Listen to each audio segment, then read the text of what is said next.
a lot of times we might have some holes inside going through beams to allow for, pieces like this, which we've talked about, to pass through. And to create these holes, and a lot of times these holes might need to be stiffened as well. So we have a dedicated command for that, which we can use to create these holes inside beams. So what we do is we simply click on the command, select a beam, and then basically show it any point. So I can just randomly show a point over here. And immediately a hole is created at that point, and it's also stiffened. So if I were to select any member, press M key and enter, I can open the macro dialog box, and over here I have complete control over what kind of a hole has been created.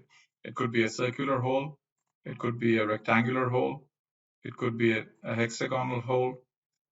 And furthermore, what we can also do is, let's say it's a circular hole, we can also create lateral stiffness at the top and bottom of the hole as well. So depending on how high or tall this beam is, you might want to stiffen from both sides. And we have dedicated parameters for the thicknesses of these stiffeners as well, obviously. And you can save these away with given whatever names you want for later use and just recall them, as is the case with all commands in COMOSYS. So this is a very dedicated special command to create holes like this. And if you want, you can actually create an elliptic hole as well by entering certain numbers. Now, one more option regarding this command is, let me undo this and zoom out a bit.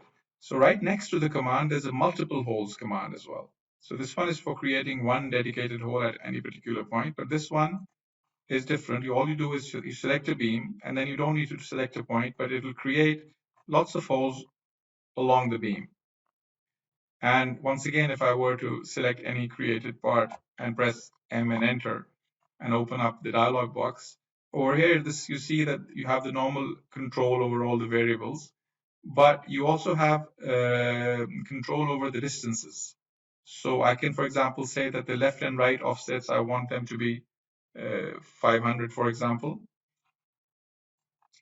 And I want the spacing between them to be 600.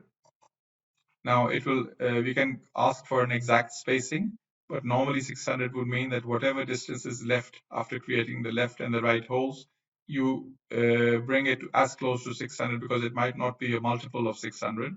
So this is a guideline spacing, but you can also ask for an exact spacing, in which case the first and the last spacing will be changed accordingly.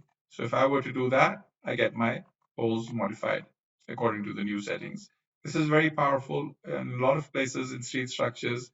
The roof beams, the beams below the ceiling, they will have lots of pipes and ducting going through them, and you might have the need for these holes. So these two commands over here really make life a lot easier for you.